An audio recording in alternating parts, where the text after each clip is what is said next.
Welcome to a day in the life of Hackathon 2022.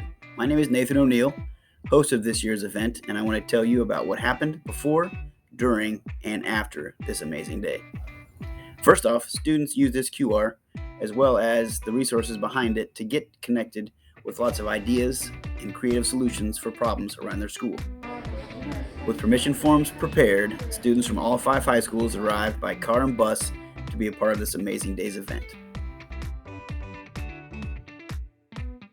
So right now, the students are basically joining up on the teams they're going to be working with all day. They've been on the Bright Idea website, posting ideas, sharing comments and thoughts, and some of them are meeting each other for the first time to actually begin the conversation here in person about what they want to do today. After every student finds a team, we give them an overview about what the day's events will be like, and we give them some training in design thinking.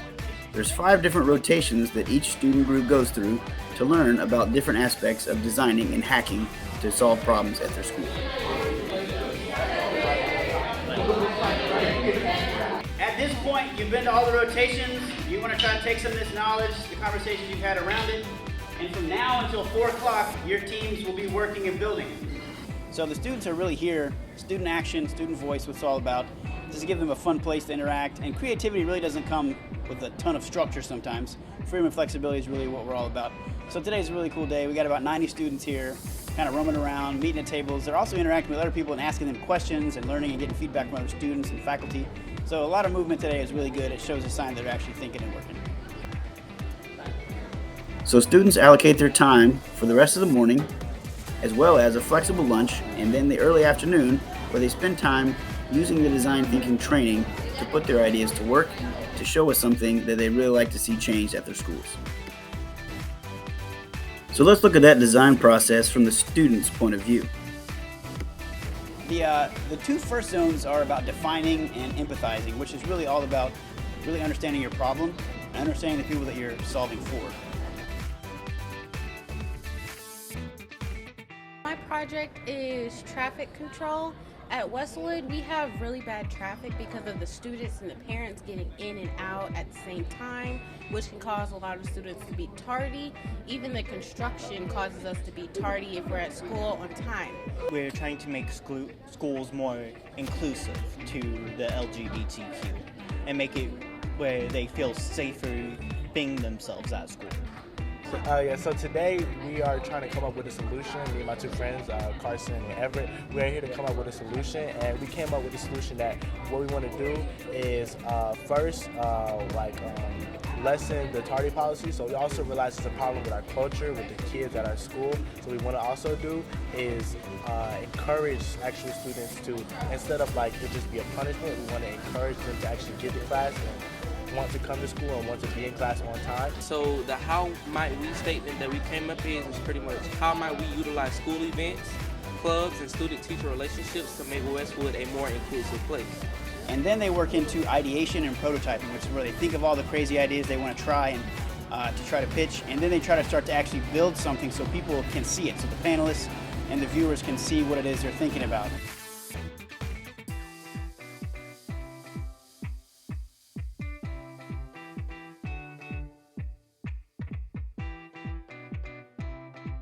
So what we want to do is install a program where it's like a competition, because like a competitive, inspires people. So what we want to do is install a competition to have between each of the graduation classes, so like the freshmen, juniors, seniors, sophomores. And what we want to do is make it like the class with the least tardies, or at the end of each quarter, they will receive like an incentive or a prize.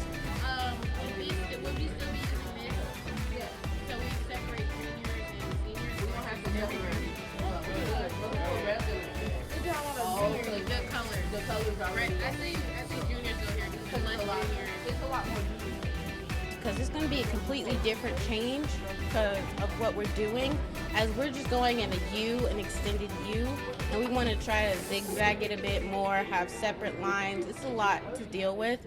So we're just doing small things with like Google Images, tracing that out. That's what we're doing so far. Did you make a macro? Not yet, because the project's actually more important. we're actually proactively working towards something better for our schools. It's definitely been learned. I've definitely learned a lot.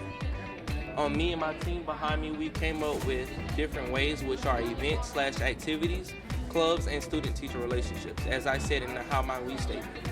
I'm glad to be here. Let me put it like that. I'm very glad to be here because this is not an opportunity that comes through a lot. And so with that, we're able to talk to other schools as well, not just people from Westwood, but we're able to talk to other schools as well, just to see if they do clubs or if they do different things that we are talking about. And then they spend a little time learning how to pitch, which is basically what they'll do tonight.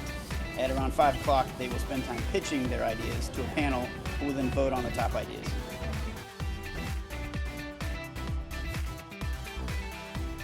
Yeah, so the folks walk around with blue shirts today, and I got mine on finally. They're just here to help. We got people at the front desk helping with, lunches and making sure we know who's here. We got people who have been leading the rooms in the different categories. We have some mentors that are kind of staying with certain groups or helping certain challenges. And then we have people just kind of roaming around for, just sort of providing a different insight and point of view or maybe a connection and resource. Several folks from the school level, several folks from our district level, and also several community members as well, which is really cool to see.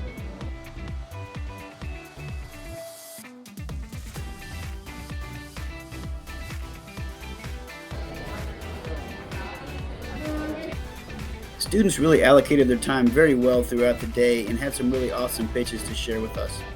We were very impressed with the kind of work that students could do in such a short amount of time. Students were competing for 2 top prizes. One, a team who had never gotten together before today, and the second team of an idea where some of the groups had already been working together. We had panelists and judges help us, and students were there to listen to each other's pitches.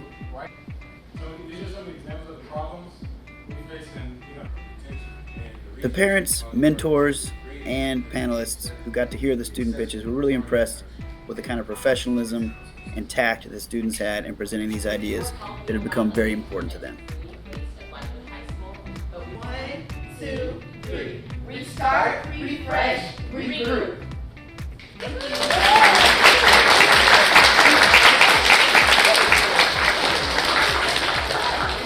After an hour of pitching, all students went back to the workspace to get some pizza while the panelists finalized their decisions about who was going to be selected for top prizes.